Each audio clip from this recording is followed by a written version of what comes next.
Saudi അറേബ്യയും ഇസ്രായേലും തമ്മിലുള്ള ബന്ധം സാധാരണ നിലയിലാക്കാനുള്ള ചർച്ചകൾ വീണ്ടും സജീവം.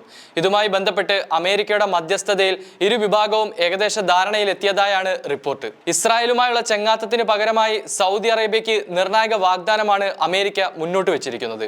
ഇസ്രായേലുമായുള്ള ബന്ധം സാധാരണ നിലയിലാക്കുന്നതിന് പകരമായി സൗദി അറേബ്യയ്ക്ക് ഒരു സുരക്ഷാ പാക്കേജ് എന്ന വ്യവസ്ഥ ഏറെക്കുറെ അംഗീകരിക്കപ്പെട്ടതാണെന്നാണ് അമേരിക്കയുടെ സ്റ്റേറ്റ് സെക്രട്ടറി ആന്റണി ബ്ലിങ്കൻ പറഞ്ഞത്.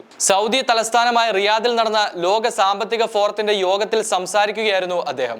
സൗദി അറേബ്യയും ഇസ്രായേലും തമ്മിലുള്ള കരാറുകളുമായി ബന്ധപ്പെട്ട ചർച്ചകൾ അന്തിമ ഘട്ടത്തിലാണെന്നും അദ്ദേഹം പറഞ്ഞു. ഇസ്രായേൽ സൗദി സൗഹൃദ കരാറിനെ കുറിച്ച് ഈ രീതിയിൽ അമേരിക്കയുടെ ഭാഗത്ത് നിന്ന് വ്യക്തമായൊരു പ്രഖ്യാപനം ഉണ്ടാവുന്നത് ഇതാദ്യമായാണ്. ഒക്ടോബറിൽ ഇസ്രായേൽ ഗാസ യുദ്ധം ആരംഭിച്ചതിന് ശേഷം 7ാമത്തെ തവണയാണ് ബ്ലിങ്കൻ സൗദിയിലെത്തുന്നത്. ഇതുമായി ബന്ധപ്പെട്ട് സൗദി കിരീടാവകാശി മുഹമ്മദ് ബിൻ സൽമാൻ രാജകുമാരനുമായി ബ്ലിങ്കൻ ഇന്നലെ കൂടിക്കാഴ്ച നടത്തിയിരുന്നു. അതേസമയം ഇരു രാജ്യങ്ങളും തമ്മിൽ ബന്ധം സാധാരണ നിലയിലാകണമെങ്കിൽ ഗാസയിൽ സമാധാനം കൈവരികയും സ്വതന്ത്ര ഫലസ്തീൻ രാഷ്ട്രം നിലവിൽ വരികയും ചെയ്യണമെന്ന നിബന്ധനയാണ് സൗദി അറേബ്യ മുന്നോട്ട് വെക്കുന്നത്. ഇത്തരമൊരു കരാർ നടപ്പിലാവണമെങ്കിൽ ഇസ്രായേലിന്റെ നിലവിലെ നിലപാടിൽ അയവ് വേണമെന്നാണ് അമേരിക്കൻ പ്രസിഡന്റ് ജോ ബൈഡന്റെ പക്ഷം. അതിനായി ഇസ്രായേലിനുമേൽ അമേരിക്ക സമ്മർദ്ദം ചെലുത്തി വരികയാണ്.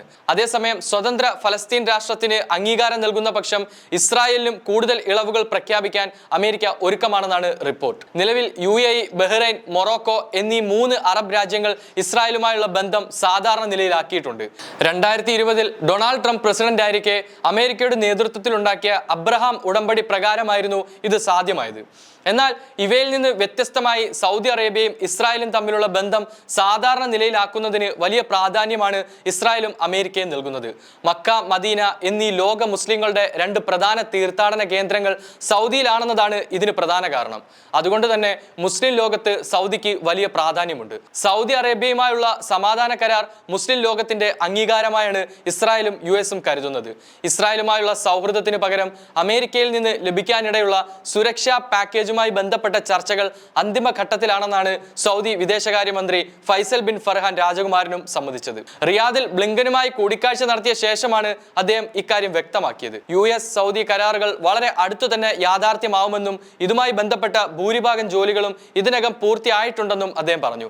അതേസമയം സ്വതന്ത്ര ഫലസ്തീൻ യാഥാർത്ഥ്യമായാൽ മാത്രമേ ഇത് പ്രവർത്തന രംഗത്തേക്ക് കൊണ്ടുവരാനാവൂ എന്നും അദ്ദേഹം കൂട്ടിച്ചേർത്തു.